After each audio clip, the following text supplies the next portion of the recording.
Vamos falar de misticismo e devoção moderna.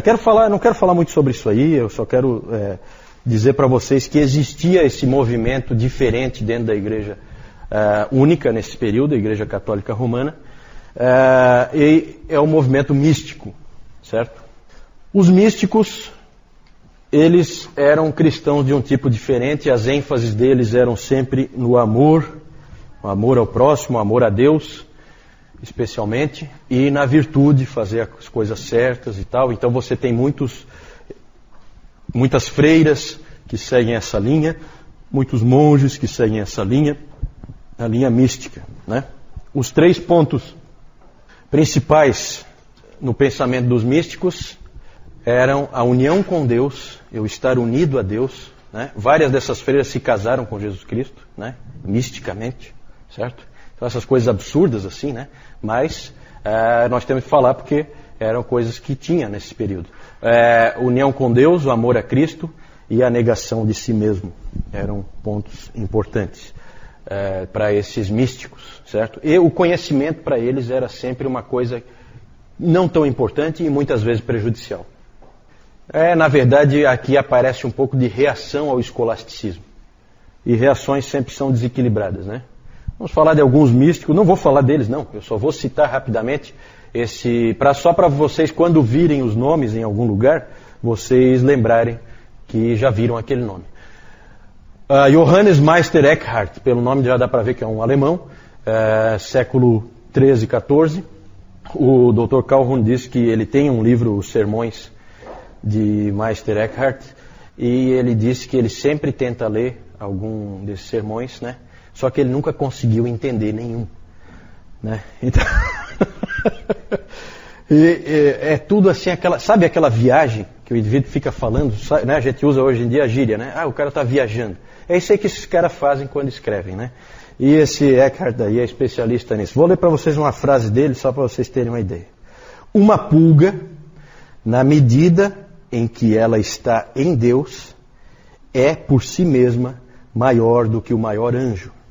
Portanto, em Deus, todas as coisas são iguais e são o próprio Deus. Inclusive, ele se complicou, porque esse tipo de frase aí cheira a quê? Cheira a panteísmo, né? Então a igreja começou a ver nele uma certa heresia e coisa, ele foi obrigado a se retratar. E dizer, não é isso, não foi isso que eu quis dizer, né? Então é complicado, né? Mas é um sujeito esquisito esse aí, mas é um sujeito bastante conhecido, né? Esse Meister aí, na verdade, não é do nome dele, não, é mestre, né? Como os seguidores dele chamavam ele. Esse Walter Hilton, não vou falar nada sobre ele, mas ele escreveu um livro importante para os místicos que se chama A Escada da Perfeição. Os místicos adoram a ideia de uma escada, de passos que você tem que seguir para o teu aperfeiçoamento espiritual. Então ele tinha esse livro, A Escada da Perfeição. A Juliana de Norwich, ela é a primeira mulher a escrever um livro em inglês.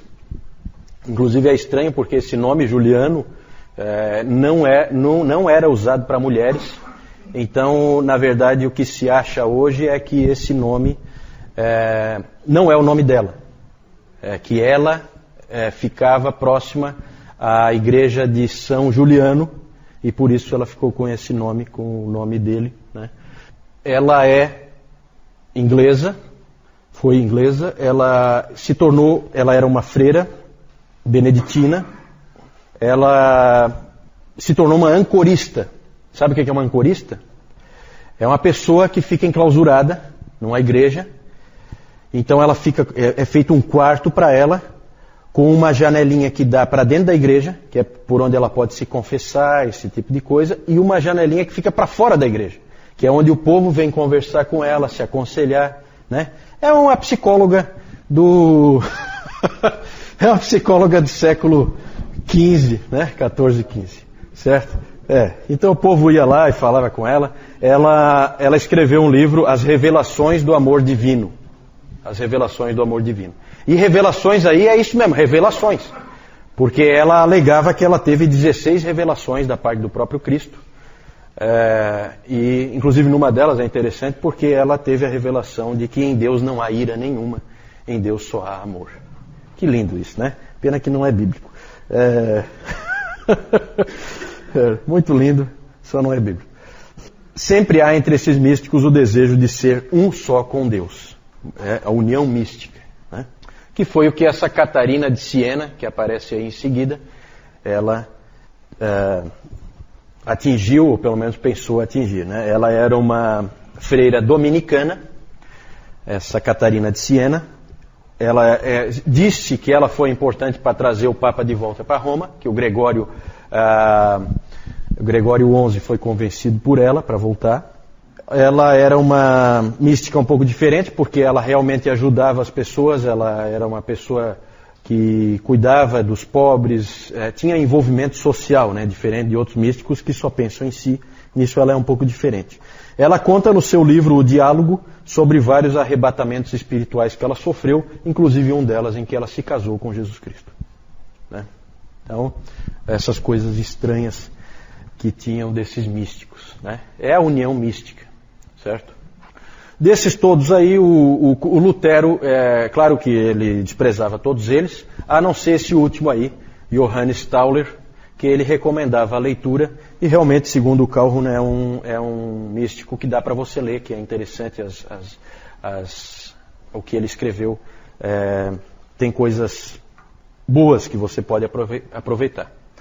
Agora, o mais importante de todos, o mais famoso de todos, até hoje é um livro muito importante, eu já li bastante coisa, do livro do Tomás A. Kempis, A Imitação de Cristo. Alguém já leu alguma coisa da Imitação de Cristo aqui? Ninguém?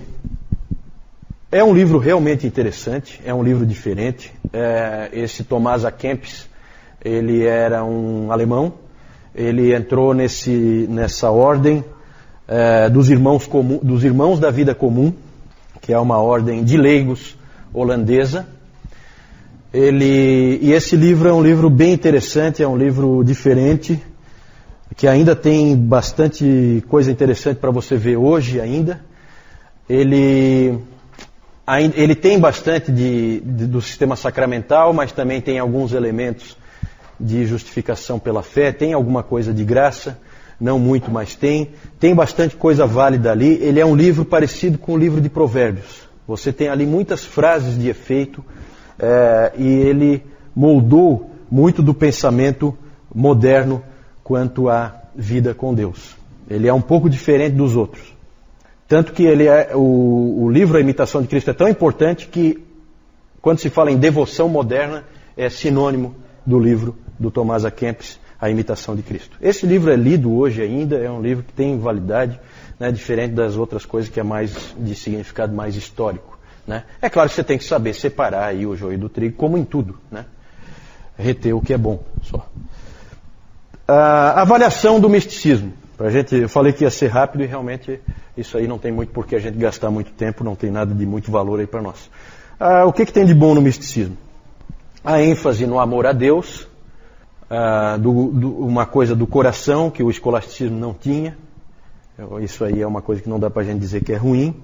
A quietude, a humildade, tudo isso eles tinham. A ideia de você se diminuir, né? Tudo isso aí são coisas que você pode ver nesses místicos que são coisas de valor. Por outro lado, aspectos ruins são o extremo individualismo, né? Porque a pessoa realmente pensa nela, uma tendência forte de justificação pelas obras, e essa ênfase em experiência e sentimento em vez da palavra de Deus. Né? Então essas experiências, arrebatamentos e não sei o que, tudo isso aí são coisas perigosas, principalmente quando depois você escreve livros dando autoridade para aquilo ali. Né?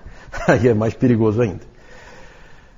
É isso aí. Aqui então vocês veem a Catarina de Siena, ali vocês têm aqui a pintura da união mística, né? Ali não dá para ver, mas é uma troca de alianças dela com Cristo. Né? Não sei quem é que está ali atrás. Deve ser Maria, né? Geralmente nesse período, Maria era pintada sempre ao lado de Cristo. Certo? Inclusive na Capela Sistina, Michelangelo também sempre pintava. Onde ele pintava Cristo, ele punha Maria meio de lado, ali meio atrás. Né? Dentro do pensamento católico romano, que até hoje é assim. Né? Aí o Meister Eckhart, que não dá para entender nada que ele escreve, e o Tomás A. Kempis, tem uma figura dele aí também.